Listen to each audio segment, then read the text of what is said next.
Today I'm filming my what I bought in February video. If you haven't seen my January one yet, I will link it, but it's essentially a new potential series on my channel, which is kind of a combination between a monthly favourites, a collective haul with a sort of minimalism twist on it. I'm not necessarily doing them every month, I'm just kind of going along with it and seeing how it goes. Over the last couple of years, I've been more and more aware of how much stuff in my life I have which has absolutely no meaning. It just kind of takes up space. So I'm trying to combat that. I've been getting really into minimalism YouTubers. I did my minimalism challenge series. I still cannot say that word. It's like in Finding Nemo when he tries to say anemone and he's like anemone. Essentially, I'm just trying to be more intentional with my purchases and actually only buying things which I need and aren't going to be taking up my very limited living space. I actually kept a physical list this month and I found it quite helpful to kind of hold me accountable, because every time I came home from shopping, I would get my notebook out and I would have to write down anything I bought, which meant I was just more aware of it. I wasn't shopping absent-mindedly and just because I was bored. I was shopping because I needed to. I got this faux leather jacket from eBay for about £7, I think. I can't remember exactly. It's originally from Topshop, size 10, so it fits me just right. And I'm not sure if I told you before about my leather jacket situation. Basically, I have a leather jacket which is it's just such an awkward length. It's cropped, but it's not the right length cropped to actually be able to wear with most of my clothes. So I've just decided I'm going to replace it with that one, and that one's either going to be sold on Depop or it's going to a charity shop. If you saw last month's video, I got a denim jacket on eBay. Now I've got this leather one, so I'm just really enjoying being able to actually just not have to wear a coat because I can just throw one of those on instead. It's nice. This top I also got on eBay. It was secondhand, but I think it's not actually been worn. I can't remember now how much it was exactly, but it wouldn't have been expensive, otherwise I wouldn't have bought it. So it's long sleeved, like a nice cotton material, with stripes on the bottom half, and it's just plain white on the top, and it's got this pocket detail here, although when I actually wear this, you can't quite see, but the pocket is kind of under the armpit rather than on the front, which looks slightly odd, but it's just good. I don't have many tops. Well, I didn't have many tops, and now I've got enough to actually tie me through a week. This one is very boring. It's just a long sort of stretchy jersey material, plain grey top with short sleeves, which I didn't realise this until just now. They've got the like rolled up sleeves which are permanently rolled up, and I really don't like that in a top. As you wash it a couple of times, the bits which aren't sewed kind of unfold and it just looks really tatty. So I'm not actually... Oh, I should have thought about that before I bought it. So this is from a brand called Papaya. I think that's like Matalan's own brand. It's a size small and it's really long. It's like the kind of length of top that a mum would wear. I was in desperate need of tops, and neutral plain tops like this are perfect because I'm kind of going for like neutral colours with a little bit of pink for my wardrobe. So I can just tuck this into my high-waisted jeans and it's just a nice slouchy, comfortable top. And I also think that Matalan's clothes are relatively good quality for the price. I think this was around £8 in the sale. Moving on from things that I really needed and intentionally sought out to two things which I don't know why I bought them. I'd never been to the range before. I don't know, it's kind of like a discounty, homeware-y, it sells basically everything shop. They've got a huge kind of furniture section and a homeware section, and they've got a craft section, which I think you'll know is one of my biggest weaknesses. I wasn't in there to buy anything. I was literally driving along and I saw it and I thought, I have to go in there. I've never been to the range. Honestly, I don't know if I get the hype, but I did get two things. So there was a craft section, and then there was like the discounted craft section where there was just a shelf tucked around the corner which was just had things thrown on it that were all reduced. So I rifled through there with the intent of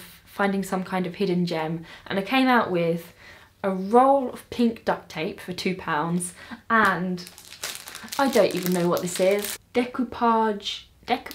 It's like bits of paper that you can use for card making and scrap making and stuff, and they're all gold and silver foiled, so they look very pretty, and I will use them in my scrapbook at some point. It was just a kind of impulse buy and I don't really know why I did it. Let's talk about IKEA. You all know how much I love IKEA. I enjoy going to IKEA. I do it for fun. We've got one here in Southampton and I go maybe every 3 or 4 months. Buying useless homeware tat was probably one of my biggest downfalls until quite recently, but I've got a lot better at it, and in IKEA there was nothing I bought that was just tat. I didn't have to restrain myself, but I just came out with the things I actually wanted to buy when I went in there, so go me. The most boring thing, apart from like a dish draining rack, which I'm not even gonna bother showing you, is this, which is kind of a cardboard flat pack box. I bought one when I first came to uni to kind of use for filing. The handles come off, it's had tea spilt on it multiple times, and it's made of paper, it's falling apart, it's not really supposed to last that long. So I've got myself a new one, this time in blue. I still haven't put it together, which probably says quite a lot about the fact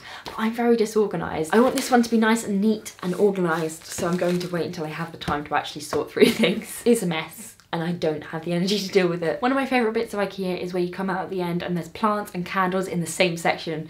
It's like heaven to me. So I got a candle. I'm gonna say it's guava, but I might be wrong. It might be papaya or mango or something like that. It smells so good. It doesn't travel that much when it burns, but just having it in my room, having a nice sniff of it is nice. If you saw my January video, you'll remember I bought this plant pot from Tiger. My main intent with going to IKEA was to get a plant to go in this pot, which I did try and do, and I came home with this plant, which does not fit in this pot. It's just slightly too big to fit in here, which is so annoying. The plant that I did buy was a little pot of hyacinths. There are 3 bulbs in it and they're pink. They bloomed quite recently and it just makes me really happy because they smell so nice. It reminds me of spring, and it's just a nice everyday reminder that winter is over. It's like in Narnia when all the snow melts and like the White Witch is dying. That's how I feel about spring. I can't actually show you the plant here because I've tied it to my windowsill. The flower heads got so heavy that all the stalks snapped. It's kind of hanging on by a thread, so I thought if I just kind of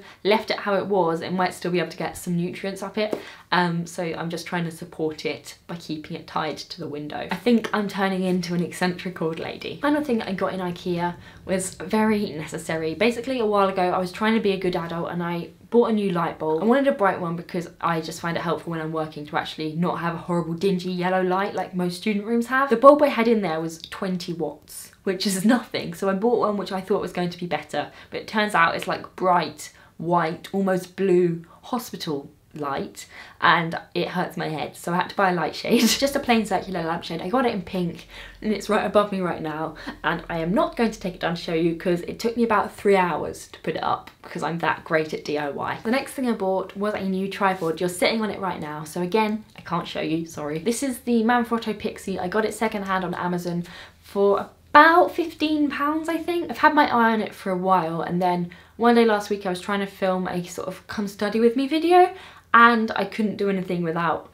a small tripod, so I decided to get it and I really like it. It's got a sort of adjustable head on it, so I can press a button and move the camera to whatever angle I want, which I find very useful because on this guy, my big tripod, which is shit and keeps falling over, you have to turn as the dials and there's a different one for each kind of dimension and it just gets really complicated, whereas this, there's just one button. To finish this video off with something light-hearted, I got 2 packs of stickers from Paperchase. I love stickers. I have a filing system of stickers, you may know. These are peaches and aubergines, and I just couldn't resist. I'm just immature and needed to own inappropriate stickers. The aubergines are £1 and the peaches are £1.25. I'm gonna file these away in my sticker filing system, which I'm very excited about. Anyway, that's everything I bought in February. I'm especially happy with all the clothes that I got. Slightly annoyed that I still haven't managed to find a plant for the plant pot. But as I'm filming this, we're a good way through March. I think it's about the 8th maybe, and I've only bought one thing so far, so it's going well. I really hope you enjoyed this video. If you are liking this kind of style of video where I'm doing kind of roundup of what I bought in the month, then please let me know because I might carry on doing them. Can we also just note that this is probably the first time in a very long time that I've actually stuck to a video commitment in a timely manner, because I'm always coming up with new ideas for video series, but then there's like 8 months between each video in a series. As I said, I hope you enjoyed this video. Thank you very much for watching and I'll see you very soon.